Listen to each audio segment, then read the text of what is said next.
نشوف السؤال ده كده مع بعض. which of the following is considered a dangerous sign of headache؟ فهو حاطط مجموعة حاجات منها morning headache و vomiting. طبعا ده أكيد dangerous signs، ده قلنا بتاع brain tumor أو increase intracranial pressure ممكن يعمل كده الهيدك في المورنينج، ومعاه vomiting عشان زيادة intracranial tension، والواحد نايم الدرينج كمان بتاع السي اس اف بيقل، فبيبقى accumulate أكتر وبيعلى أكتر الصبح عشان مفيش جرافيتي، فيقوم يصحى العيان بهيدك وايه وفوميتنج. كونه يونيلاترال ده طبعا ميجرين ما هوش ذات دينجرس. البايلاترال معظم التنشن هيدكس العاديه بتبقى بايلاترال. في المورنينج لوحدها مش قوي، في كتير عندهم هيدك في المورنينج بس كده مش لكن وجود الفوميتنج ده لوحده very significant feature.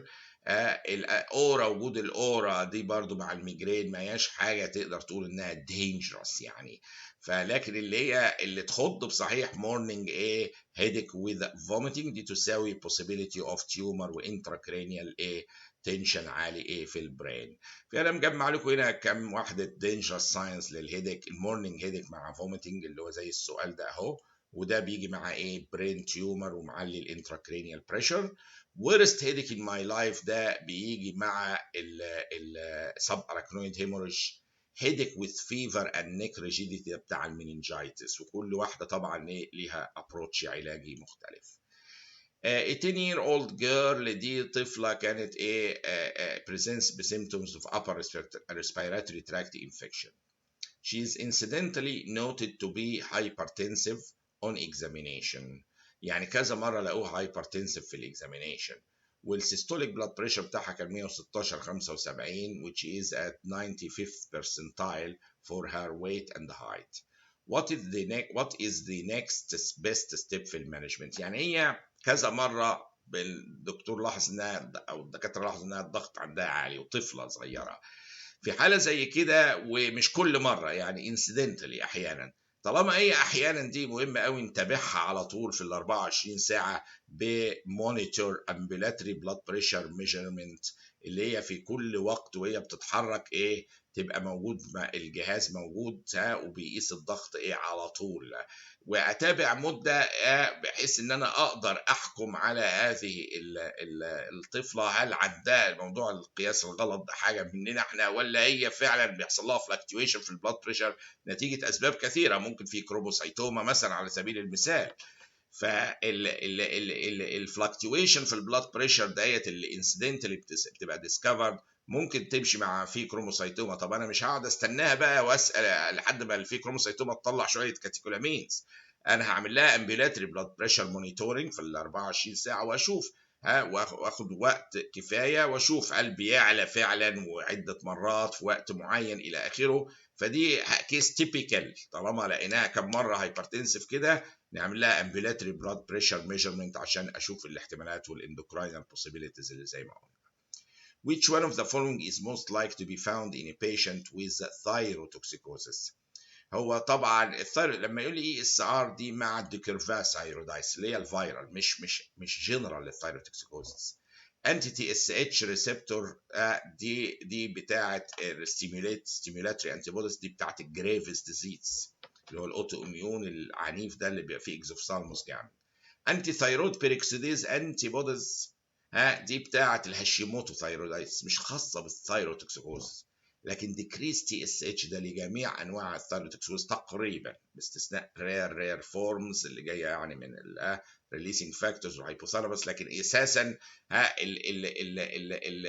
الثايروكسين لما بيطلع من الثايرويد في ثايروتوكسيكوزس بالنيجاتيف فيدباك انهيبيشن بيعمل ايه في التي اس اتش؟ بيوطيه كنيجاتيف فيدباك. فتيبيكالي هذه الحاله السؤال الخاص بالثايروتوكسيكوز هو ديمينشت ايه او ديكريز تي اس اتش، هو الحاجه الخاصه بكلمه ثايروتوكسيكوز. الباقي خاص بمرض معين داخل الثايروتوكسيكوز، خدوا بالكم مش بالثايروتوكسيكوزس ان جنرال يعني. فالديمينش تي اس اتش ده يعتبر الفيتشر ايه رئيسيه في معظم الحالات. واحد عنده 41 سنة lawyer presents ب 3 months history of recurrent headaches which feel like a tight band around the head. Which of the following is considered a dangerous sign of headache؟ الحقيقة هو بيكررها مرة تانية ورا بعض، يعني الظاهر يعني مكررة جدا الأسئلة الحقيقة في هذا الإكزام. مورنينج هيديك اند فوميتنج هي الإجابة برضو لسه قايلينها، اللي هي عشان انكريز intracranial بريشر. وزي ما ذكرنا المورنينج هيديك والفوميتنج ده بيمشي مع برين تيومر معلي الانتراكرينيال بريشر وانا نايم. هل فينس ريتيرن بيبقى قليل فبيتجمع، مفيش جرافيتيشنال افكت، وبالتالي بيتجمع يعلى الصبح السي اس اف بريشر، يعمل نوز فوميتنج وهيديك. لو حد اشتكى قال ده ورست هيدك في ماي لايف، نفكر في سب اراكنويد هيموريج. لو لقينا مع الهيدك فيفر ونيك ريجيديتي لازم نفكر في بننجايتس. فمهم قوي تبقى في بالنا الحاجات الدينجر ساينس بتاعه الهيدك. سؤال هنا لطيف بيقول 10-year-old child has intermittent symptoms of mild asthma. The most appropriate treatment option is، يعني عندها intermittent symptoms of mild asthma. فهو حاطط مجموعة حاجات هنا، ولكن من المعروف في المايلد أزمة إن إحنا ندي inhaled beta 2 agonist as needed for symptoms. دي كررناها كتير قوي في الشيست لما شرحناها في الليكتشرز عندي. فقلنا ان هو الانهيلد بيتا 2 اجونست ما تتاخدش كده كرونيك كده عمال، لانها بتداون ريجوليتور ريسبتورز، وممكن لو حصل له ايمرجن ريسبتورز دي ما تشتغلش بسرعه تبقى مصيبه. فاحنا بنخليها دايما لما يبقى في نيد، لما في سيمتومز معينه تستخدم. فانهيلد بيتا 2 اجونست as needed for symptoms ده ممتاز.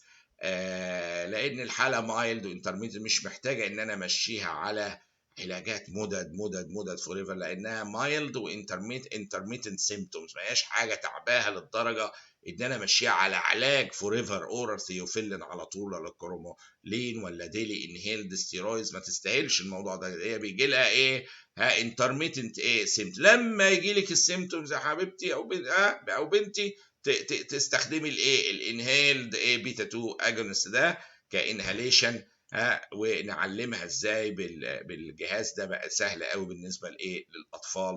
كل ما تحتاج في سيمتومز تستخدمه، لكن ما يبقاش حاجه كرونيك ابدا. برجاء الملاحظه دي من اهم ما يمكن في علاج البرونكيال ازمه. والى اللقاء مع الاسئله القادمه باذن الله.